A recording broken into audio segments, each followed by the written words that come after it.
জীবনে সবকিছু আপনার মন মতো হবে না। চলার পথে সবচেয়ে বেশি যা জরুরি তা হলো চলতে জানা। আপনাকে চলা জানতে হবে। সবাই আপনার মতো বা আপনার মন মতো হবে না, তবুও তাদের সাথে কিভাবে চলতে হয় তা জানতে হবে।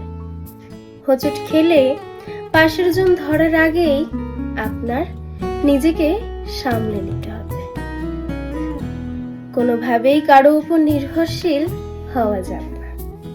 যে আশ্বাস মানুষ আপনাকে দেবে সে আশ্বাসে পুরোপুরি আস্থা রেখে দিলে আশাহত হওয়ার সম্ভাবনাটাই বেশি হবে।